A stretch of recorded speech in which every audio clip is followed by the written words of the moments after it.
सलामकुम। उम्मीद करता हूँ दोस्तों आप सब खैरियत से होंगे।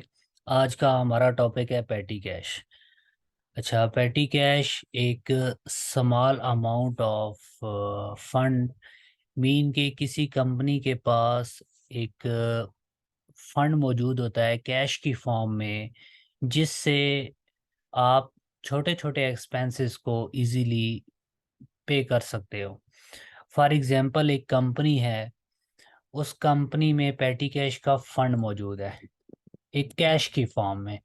फंड इन कैश, इसका मतलब ये है कि कोई भी ऑर्गेनाइजेशन हो, कोई इंस्टीट्यूट हो, कोई कंपनी हो, उस कंपनी में डेली बेसिस पे छोटे छोटे एक्सपेंसेस होते रहते हैं, और उन छोटे छोटे एक्सपेंसेस की अदायगी के लिए आप बार बार चेक नहीं बना सकते, आप बैंक ट्रांसफ़र नहीं कर सकते।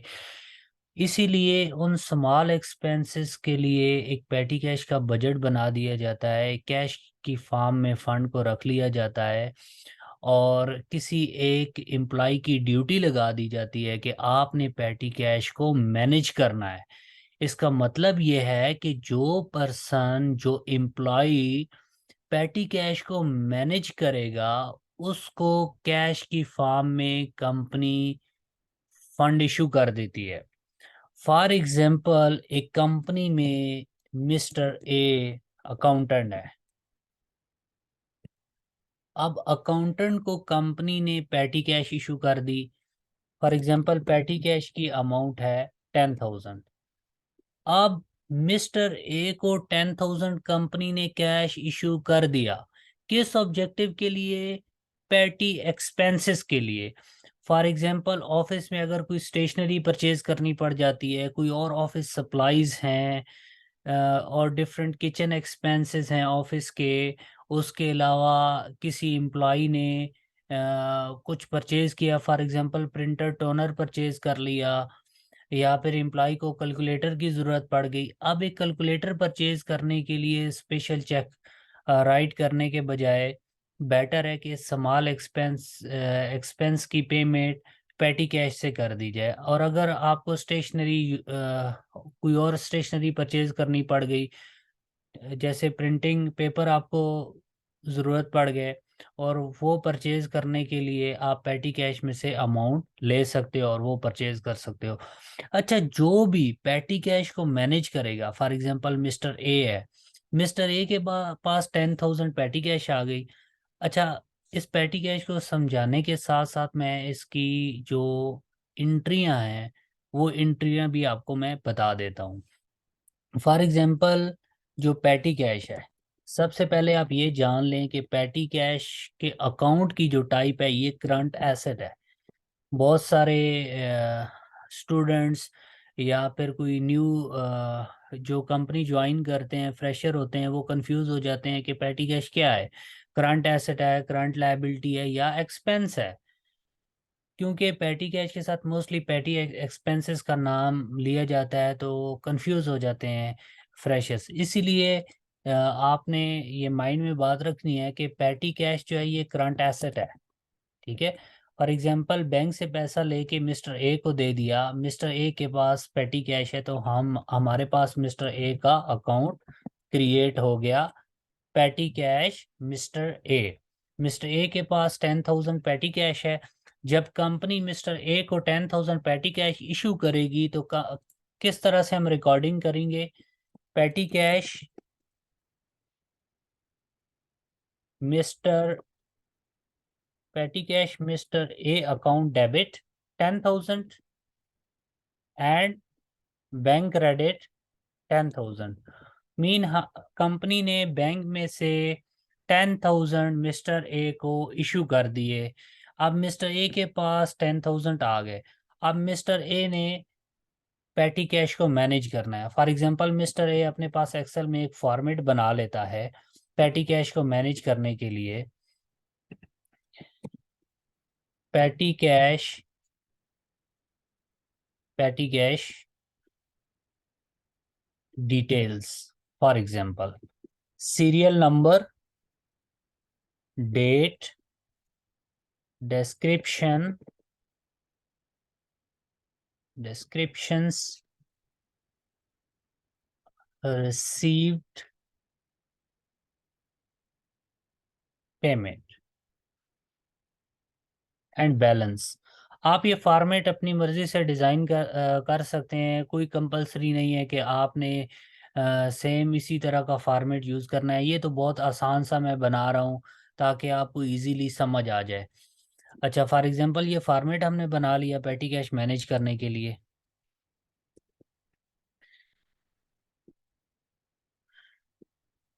इसमें थोड़ी सी फॉर्मेटिंग हम कर लेते हैं। अच्छा, तो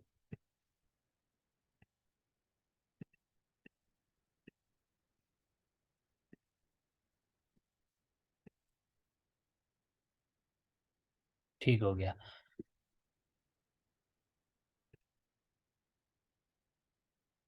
अच्छा, जब कंपनी ने 10,000 मिस्टर ए को पेटी कैश इशू की तो मिस्टर ए क्या करेगा? फॉर एग्जांपल 1 नवंबर को कंपनी ने पेटी कैश इशू की है मिस्टर ए को। तो डेट का फॉर्मेट हम अपनी मर्ज़ी से सिलेक्ट कर सकते हैं। फॉर एग्जांपल इंग्लिश यूएस, हम ये फॉर्मेट यूज़ कर लेते हैं ताकि डेट मंथ और ईयर क्लियर हो जाए। अच्छा, रिसीव्ड पेटी cash, how much? For example 10,000, 10,000 received, जिसको हम काउंटिंग सेलेक्ट कर लेते हैं। 10,000 अमाउंट रिसीव्ड की, बैलेंस कितना है? 10,000 ही है बस। क्यों 10,000 है? क्योंकि अभी तक कोई एक्सपेंसेस नहीं किए।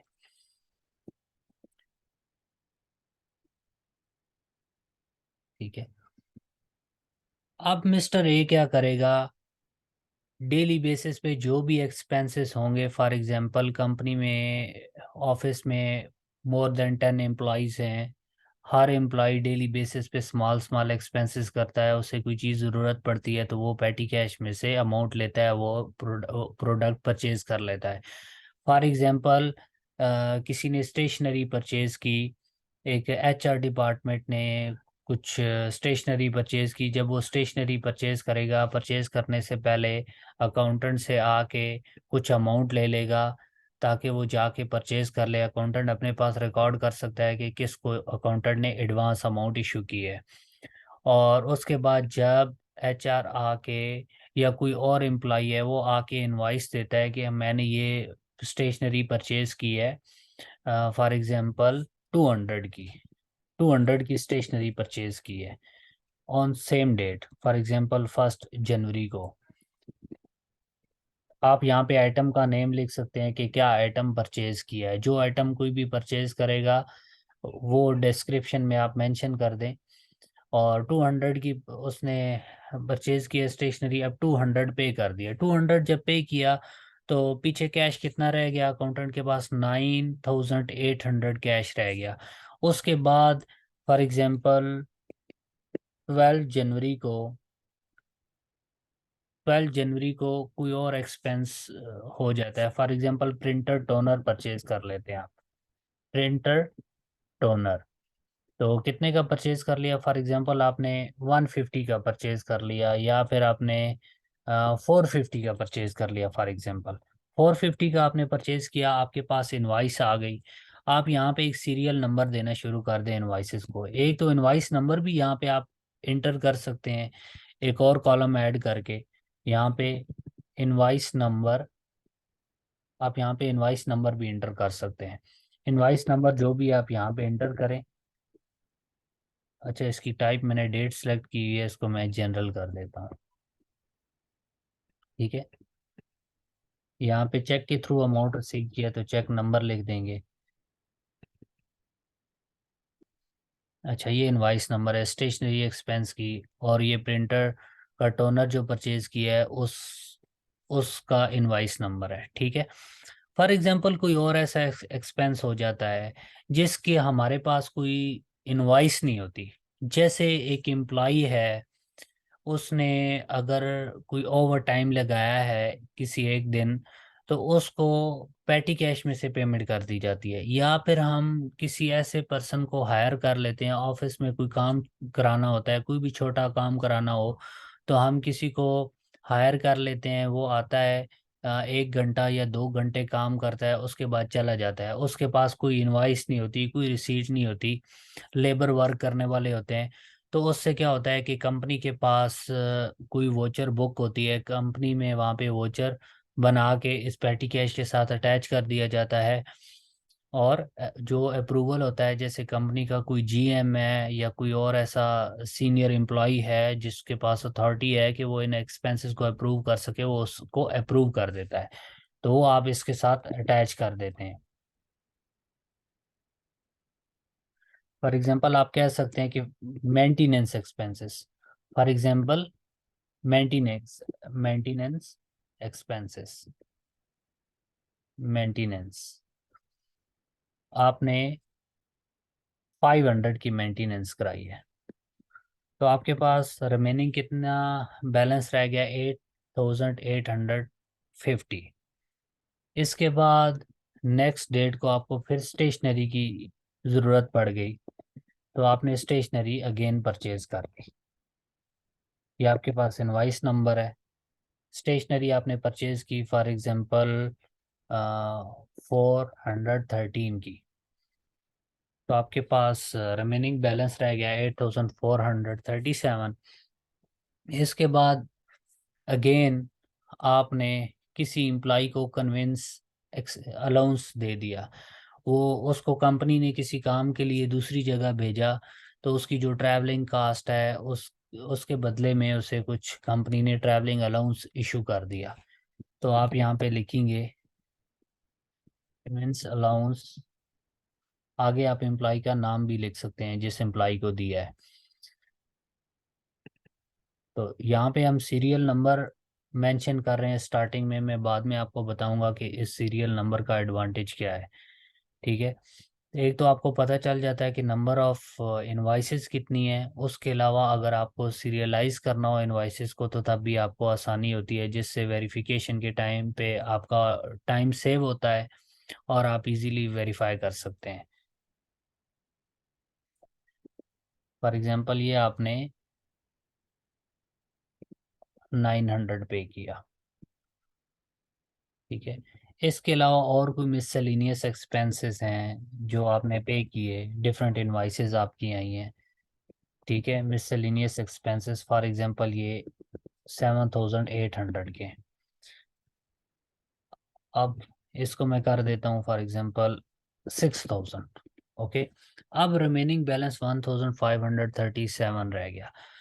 अब जो पेटी कैश मैनेज करने वाला है वो क्या काम करेगा? अब सबसे पहले तो वो यहाँ पे लिखेगा कि प्री पेड बाय, यहाँ पे अपना नाम लिख देगा, ठीक है, मिस्टर ए। अपनी डेजिग्नेशन भी यहाँ पे नीचे लिख देगा, नीचे डेजिग्नेशन। अकाउंटेंट है तो फॉर एग्जांपल यहाँ पे अकाउंटेंट लिख देगा। अब यहाँ पे ये साइन कर देगा, अपने इसने बनाया, फिर अप्रूव करने वाला अप्रूव करेगा। जिसके पास पेटी कैश अप्रूव करने की अथॉरिटी है वो पेटी कैश एक्सपेंसेस को चेक करेगा, चेक करने के बाद वो इन एक्सपेंसेस को अप्रूव करेगा। Approved by for example mister X Y Z, जो भी है, जनरल मैनेजर। फॉर एग्जांपल ये अप्रूव करता है, ये साइन कर देगा। और साइन से पहले मिस्टर ए इसका प्रिंट लेगा, प्रिंट लेके जितनी भी इनवाइसेस हैं वो इनवाइसेस इस समरी के साथ अटैच करेगा एज ए एविडेंस स्टेशनरी की। अब आप बेहतर तो यही है ना कि जो इनवाइसेस आपके पास हैं आप एक लेड पेंसिल लें और जो सीरियलाइज इनवाइसेस को कर दें, उनके एक राइट टॉप कॉर्नर पे आप लिख दें 1, सेकेंड इनवाइस के कॉर्नर पे 2, फिर थर्ड पे 3, 4, 5 एंड 6 सीरियलाइज कर दें आप। और उसके बाद उनको इस पेटी कैश के साथ अटैच कर दें। जब अटैच कर देंगे इसके साथ, तो फिर ये जाएगी जीएम के पास, वो चेक करेगा एक्सपेंसेस को, नेचर ऑफ एक्सपेंसेस, वो देखेगा कि ये एक्सपेंसेस सही हुए हैं, कोई ऐसा एक्सपेंस तो नहीं है जिसको कंट्रोल करना चाहिए था लेकिन कंट्रोल नहीं किया गया, कोई ऐसा एक्सपेंस तो नहीं है जिस एक्सपेंस से मना किया गया था वो फिर एक्सपेंस हो गया, और जो एक्सपेंसेस हुई है उनकी सपोर्टिंग डॉक्यूमेंट्स हैं या नहीं है। अगर किसी भी एक्सपेंस की कोई सपोर्टिंग इनवाइस नहीं है तो वो इनवाइस अकाउंटेंट से इनवाइस मांगेगा कि इसकी इनवाइस कहाँ है, और अकाउंटेंट ने वो इनवाइस अपने पास रखी होगी, क्योंकि जब भी किसी को अकाउंटेंट ने पेमेंट की है तो वो इनवाइस मस्ट लेता है। विदाउट इनवाइस वो किसी को कैश नहीं देगा, किसी को भी कैश देगा तो उससे वो हिसाब लेगा। अगर वो हिसाब नहीं देगा तो उसे कैश वापस करना पड़ेगा जिसने कैश लिया होगा अकाउंटेंट से। अच्छा, ये अप्रूव हो गया। जब ये अप्रूव होगा तो अब बैलेंस कितना अकाउंटेंट के पास है? 1537। अब यहाँ पे हम बैलेंस देख लेते हैं कि टोटल रिसीव अमाउंट की थी अकाउंटेंट ने 10,000, और एक्सपेंसेस हो गए 8,463 के। बैलेंस कितना बचा? 1537। ये बैलेंस बच गया। अब इसका तरीका क्या होता है? नेक्स्ट, ये एक्सपेंसेस अब बुक होंगे, ये एक्सपेंसेस बुक होंगे कंपनी के रिकॉर्ड में, क्योंकि ये सारे expenses profit and loss account में जाएंगे। और यहाँ पे पेटी कैश का पीरियड भी मेंशन किया जा सकता है, ये किस पीरियड की पेटी कैश है। ठीक है, यहाँ पे आप पीरियड मस्ट मेंशन करें। डेट से भी पता चल जाता है, इनवाइसेस की डेट से भी, बट आपने पीरियड यहाँ पे मेंशन करना है। From, for example, 10th Jan 2022 to 15 Jan 2022। आपने ये सबमिट कर दी। अब ये अमाउंट दोबारा आपको मिल जाएगी, जितने एक्सपेंसेस अकाउंटेंट ने किए होंगे ये अकाउंटेंट को रीइंबर्समेंट मिल जाएगी इसकी। ये डिसबर्समेंट जब ये सबमिट करेगा तो फिर अगेन पैटी कैश इशू होगी। पहले तो पैटी कैश की ये एक्सपेंसेस बुक होंगे। यहाँ पे मैं एक ही एंट्री कर रहा हूँ एक्सपेंसेस की, फिर आपको मैं एंड पे बताता हूँ कि इन एक्सपेंसेस की आपने प्रॉपर एंट्री कैसे करनी है कि प्रॉपर हेड ऑफ अकाउंट्स में। यहाँ पे फॉर एग्जांपल मैं कर देता हूँ जनरल एक्सपेंसेस 8,463। अब पैटी कैश आपकी क्रेडिट हो गई इस अमाउंट से। अब पैटी कैश क्रेडिट हो गई। अब दोबारा पैटी कैश इशू होगी अकाउंटेंट को, मीन रीइंबर्स होगी पैटी कैश अकाउंटेंट को। रीइंबर्स करने के टाइम पे ये अमाउंट डेबिट हो गई और बैंक क्रेडिट हो गया। अब जब बैंक क्रेडिट हो जाएगा तो अकाउंटेंट दोबारा से पैटी कैश बनानी स्टार्ट करेगा। इसी फॉर्मेट को मैं नीचे कॉपी कर लेता हूँ।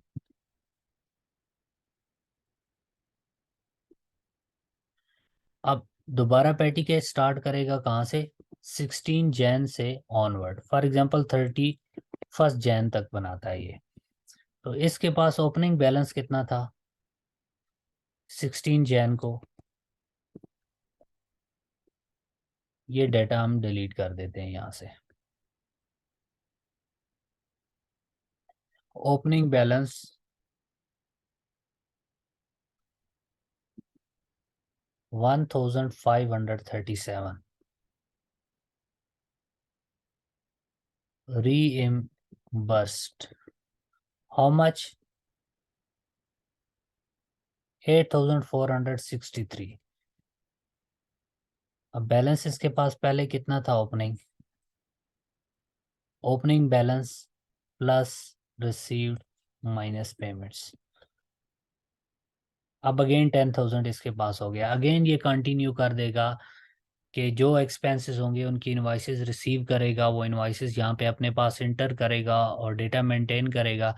जब ये देखेगा कि मेरे पास अब अमाउंट इनसफिशेंट है तो मुझे ये डिसबर्समेंट सबमिट कर देनी चाहिए मैनेजमेंट को अप्रूवल के लिए। उसके बाद फाइनेंस डिपार्टमेंट से रीइंबर्समेंट रीइंबर्समेंट मिलेगी और दोबारा से अमाउंट अकाउंटेंट के पास आ जाएगी। ज़रूरी नहीं है कि पेटी कैश ओनली अकाउंटेंट ही मैनेज कर रहा हो। अकाउंट्स डिपार्टमेंट वालों ने डिफरेंट ब्रांचेस को पेटी कैशेस इशू की हुई होती हैं। ब्रांचेस के अलावा कोई एचआर डिपार्टमेंट है, एडमिन डिपार्टमेंट है, मार्केटिंग डिपार्टमेंट है, उनको भी पेटी कैश इशू की जा सकती है और वो इस पेटी कैश की रिपोर्ट भी करते हैं। अच्छा, यहाँ पे आपको मैंने पेटी कैश को मेंटेन करना समझा दिया। इसके बाद जब पेटी कैश इशू होती है तो उसकी एंट्री बता दी है। उसके बाद जब ये एक्सपेंसेस आते हैं तो वो एंट्री यहाँ पे बता दी है। उसके बाद दोबारा पेटी कैश रीइंबर्स होती है तो उसकी एंट्री भी यहाँ मैंने बता दी है। अच्छा, इसके साथ अभी एक और चीज़ आपको मैं बताता चलूँ कि आपने सिर्फ ऐसे जनरल एक्सपेंसेस को डेबिट नहीं करना होगा। जब आप पेटी कैश एक्सपेंसेस की एंट्री अपने पास करेंगे तो उसका तरीका क्या होता है, मैं अभी इसको डिलीट कर रहा हूँ इस फॉर्मेट को। आपके ये जितने भी एक्सपेंसेस है ना, इनको एक्सपेंसेस को आप डेबिट कर लेते हो अपने पास। आपने इनके अकाउंट्स बनाई हुई होती हैं, इनकी बुक्स बनाई हुई होती हैं, आपने चार्ट ऑफ अकाउंट्स आपने बनाए हुए होते हैं। फॉर एग्जांपल यहाँ पे हमने स्टेशनरी एक्सपेंस अकाउंट क्रिएट किए हुए सॉफ्टवेयर में, हमने स्टेशनरी एक्सपेंस, तो ये एक्सपेंस हमारे पास यहाँ पे आ गया। ठीक है, अब प्रिंटर टोनर, इसको भी हम स्टेशनरी में रिकॉर्ड करेंगे। स्टेशनरी एक्सपेंस में मेंटेनेंस को मेंटेनेंस के नाम से, रिपेयर एंड मेंटेनेंस के नाम से हमने एक जनरल लेजर क्रिएट किया हुआ होगा। उसे हम बुक्स भी कह सकते हैं, जनरल लेजर भी कह सकते हैं, अकाउंट भी कह सकते हैं। तो हमने मेंटेनेंस अकाउंट में रिकॉर्ड कर दिया। यहाँ पे अगेन हमने स्टेशनरी एक्सपेंस अकाउंट में रिकॉर्ड किया। कन्वेंस अलाउंस का हमने एक सेपरेट अकाउंट बनाया होगा, हम उसमें ये एक्सपेंस रिकॉर्ड कर देंगे। अब कुछ कंपनीज हैं जिन्होंने कन्वेंस अलाउंस के नाम से अकाउंट बनाया होगा, किसी ने ट्रैवलिंग अलाउंस और ट्रैवलिंग एक्सपेंस नाम से अकाउंट बनाया होगा, आपने इसमें रिकॉर्ड कर देना है। उसके बाद मिसलेनियस एक्सपेंसेस का अकाउंट क्रिएट किया हुआ होगा, उसमें डिफरेंट मिसलेनियस एक्सपेंसेस हम इंटर कर देते हैं। हम कुछ ऐसे एक्सपेंसेस होते हैं छोटे छोटे, उनको हम एक ही अकाउंट में रिकॉर्ड कर देते हैं मिसलेनियस एक्सपेंसेस में। क्योंकि सब के लिए सेपरेट सेपरेट अगर हम अकाउंट क्रिएट करते रहेंगे तो हमारे पास बहुत ज़्यादा अकाउंट क्रिएट हो जाएंगे। तो हमने मिसलेनियस एक्सपेंस के अकाउंट में ये एक्सपेंसेस रिकॉर्ड कर दिए। ये सारे अकाउंट हमारे हो गए डेबिट। डेबिट। अब हमने क्रेडिट किसे करना है? ठीक है, accounts.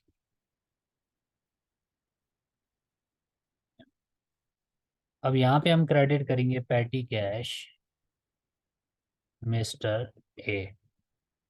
Petty cash mister A.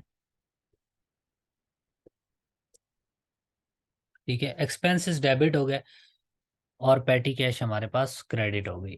अब ये एक्सपेंसेस जितने भी स्टेशनरी एक्सपेंसेस हैं वो सारे के सारे स्टेशनरी अकाउंट में चले जाएंगे और मेंटेनेंस मेंटेनेंस के अकाउंट में, कन्वेंस अलाउंस के अकाउंट में, और ये जितने भी एक्सपेंसेस हैं ये प्रॉफिट एंड लॉस अकाउंट में चले जाएंगे।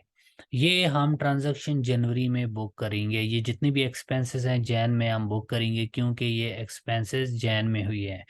ठीक है, और जनवरी में ही बुक होंगे। जब हम जनवरी का प्रॉफिट एंड लॉस अकाउंट बनाएंगे तो ये सारे के सारे एक्सपेंसेस जनवरी के प्रॉफिट एंड लॉस अकाउंट में चले जाएंगे।